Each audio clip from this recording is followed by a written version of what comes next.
Hey everyone, this is Siddhi Vinayak and I am a first year MBBS student. तो इस podcast में हम लोग बात करेंगे कि आपको अपनी नीट की काउंसलिंग कैसे अप्रोच करनी है अगर आप कुछ नहीं जानते काउंसलिंग के बारे में।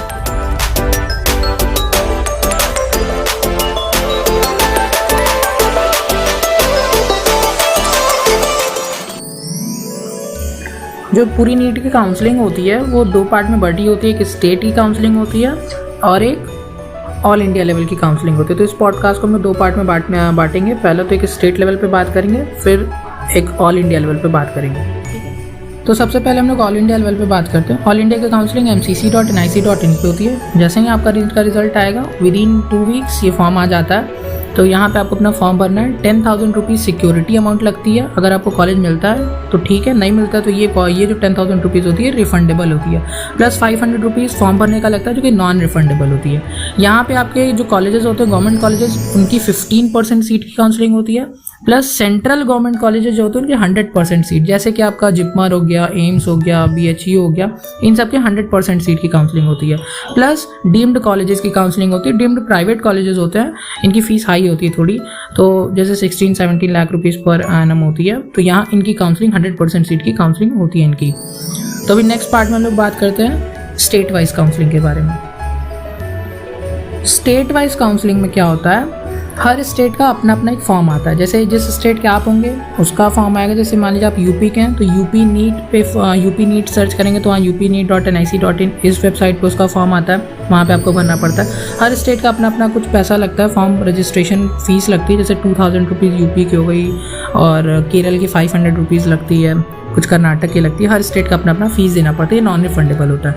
प्लस हर स्टेट का अपना अपना प्रोसेस है। तो वो आपको हर जिस स्टेट का फॉर्म आएगा वहाँ पे एक आपको ब्रोशर आएगा, उस ब्रोशर को आपको डाउनलोड कर लेना है, उसको ठीक से पढ़ लेना है। ठीक, तो आपके पास अपना एक फ़ोन होना चाहिए जाके, ताकि जो भी नोटिफिकेशन आए, जो भी ब्रोशर है, आप उसको बार बार अपना ध्यान से पढ़ते रहें, नोटिफिकेशन देखते रहें। ठीक है, तो जैसे आप मान लीजिए यूपी का फॉर्म भरेंगे तो यहाँ पे भी सिक्योरिटी लगती है। जैसे यूपी में क्या होता है कि 30,000 रुपीज़ सिक्योरिटी देना होता है आपको, एडिशनल रजिस्ट्रेशन फीस के एडिशनल 30,000 रुपीज़ आपको सिक्योरिटी अमाउंट देनी पड़ती है अगर आप गवर्नमेंट कॉलेजेस की काउंसलिंग कराने। ये गवर्नमेंट कॉलेज में 85% सीट होती है। ठीक, 15% ऑल इंडिया में चली जाती है।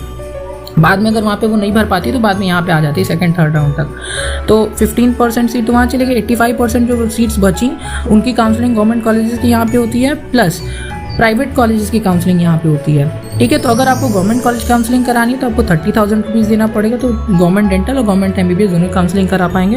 और अगर आपको प्राइवेट डेंटल काउंसलिंग करानी है तो आपको 1 लाख रुपीज़ देना पड़ेगा। और अगर आपको प्राइवेट MBBS की करानी है तो आपको 2 लाख रुपीज़ सिक्योरिटी देनी पड़ेगी। अगर आप 1 लाख देंगे तो आप गवर्नमेंट प्लस प्राइवेट डेंटल करा रहे होंगे, और अगर 2 लाख देंगे तो government plus private MBBS plus private dental सारा कुछ करा पाएंगे।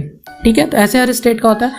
हम लोग यूपी में तो ऐसा नहीं है कि प्राइवेट कॉलेज में कोई गवर्नमेंट कोटा तो नहीं होता, लेकिन कर्नाटक में क्या होता है कि वहाँ पे प्राइवेट कॉलेजेस में 3 कैटेगरीज बटी होती हैं। एक होती है प्राइवेट कॉलेज में गवर्नमेंट कोटा सीट्स होती हैं जो वहीं के स्टेट के बच्चों के लिए होती हैं। अगर आप कर्नाटक है तो आपके स्टेट के लिए होती है। और दूसरी होती है मैनेजमेंट कोटा सीट्स। यहाँ पे डोनेशन नहीं लगता। मैनेजमेंट कोटा सीट्स को आप डोनेशन वाली सीट नहीं बोलते हैं। मैनेजमेंट कोटा सीट का मतलब यहाँ पे मिडिल में फीस आती है। जैसे 9,94,000 फीस चल रही है फिलहाल कर्नाटक की। और अगर गवर्नमेंट कॉलेज होगा तो वहाँ 1 लाख 2 लाख ऐसे फीस होती है। फिर प्राइवेट कॉलेज में मैनेजमेंट कोटा, तीसरी कोटा होती है वहाँ पे NRI या अदर कोटा। उसकी फ़ीस 30-35 लाख पर एनम बहुत हाई होती है। ठीक है, वहाँ पे लो कट ऑफ पे एडमिशन हो जाता है, लेकिन मैनेजमेंट कोटा का कट ऑफ थोड़ा हाई एंड चला जाता है। फिर उसके बाद क्या होता है आपको, और दूसरी चीज़, आप गवर्नमेंट कॉलेज की काउंसलिंग अगर स्टेट से करा रहे हो तो आप अपने ही स्टेट से करा सकते हैं। आप दूसरे स्टेट की गवर्नमेंट कॉलेज की काउंसलिंग नहीं करा सकते हैं। अगर आपको दूसरे स्टेट के गवर्नमेंट कॉलेज में जाना है तो आपको ऑल इंडिया लेवल से 15% सीट पर एडमिशन लेनी पड़ेगी। ठीक, तो ऐसे काउंसलिंग होती है। दूसरी चीज़, आप कई चैनल देख सकते हैं जैसे एडियो एशियस और ओ मेडिकेयर, ये लोग बनाते हैं, अच्छी वीडियो बनाते हैं। तो हर कॉलेज की जैसे जैसे नोटिफिकेशन आती रहती है हर स्टेट की, ये लोग दिखाते रहते हैं और जो भी प्रोसेस है बताते रहते हैं, कट ऑफ सब कुछ बताते हैं। तो इनके आप चैनल देख सकते हैं काउंसलिंग कराने के लिए। जैसे काउंसलिंग के पीरियड में इनके चैनल्स को देखते रहिएगा, तो ये लोग नोटिफिकेशन बताते रहते हैं, क्या कट ऑफ गई, ऐसा कुछ बताते रहते हैं, तो इनको देख सकते हैं आप लोग। मैंने ऐसी काउंसलिंग की है तो इसलिए बता रहा हूँ। बाद बाकी आपके पास अपना फ़ोन होना चाहिए, जैसे कि आप बार बार नोटिफिकेशन जो भी आए देखते रहिएगा। आपको रोज़ देखते रहना नोटिफिकेशन, कुछ नया नोटिफिकेशन आता है तो उसको क्या प्रोसेस सब कुछ देखते रहना। बाद बाकी ब्रोशर आपको पढ़ लेना है, सारा प्रोसेस ठीक से देख लेना, क्योंकि हर स्टेट का अलग अलग प्रोसेस होता है। ऑल इंडिया में आप तो ज़्यादा एक ही जगह से होता है, लेकिन स्टेट वाइज जब आप कराते हैं तो वहाँ पर अलग अलग प्रोसेस होता है, तो उसको आपको देखते रहना है, ठीक है। बाद बाकी फ़ीस की नोटिफिकेशन आते हैं तो फीस ध्यान से देख लेना, आपको क्या फ़ीस है उस हिसाब से आपको चॉइस फिलिंग करनी है। तो काउंसलिंग में होता क्या है, पहले तो आपको रजिस्ट्रेशन करना पड़ता है, फिर आपको चॉइस फिलिंग करना होता है। चॉइस फिलिंग में आपको सारे कॉलेजेस का नाम डालना पड़ता है, जैसे आपको जैसे कॉलेज चाहिए, पहला जो कॉलेज चाहिए वो, फिर दूसरा, फिर तीसरा, ऐसे करके डालना होता है। फिर चॉइस लॉकिंग होता है, आपको लॉक कर देना होता है। फिर विदिन 2 और 3 डेज आपको कुछ अलॉट हो जाता है कॉलेज अलॉट होने के बाद आपको उस कॉलेज में रिपोर्ट या किसी जिस जगह भी जाना होता है वो आ जाता है कि कहाँ आपको जाना है, उस जगह जाके रिपोर्ट करना होता है, फीस देनी होती है।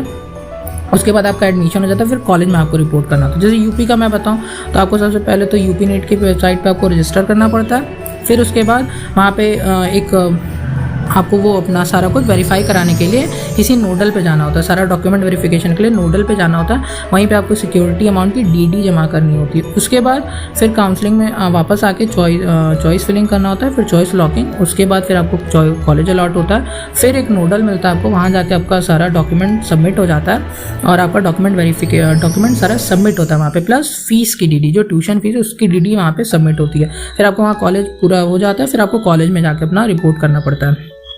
तो अगर वीडियो समझ में आया हो तो लाइक, शेयर और सब्सक्राइब जरूर करिएगा। Thank you for listening.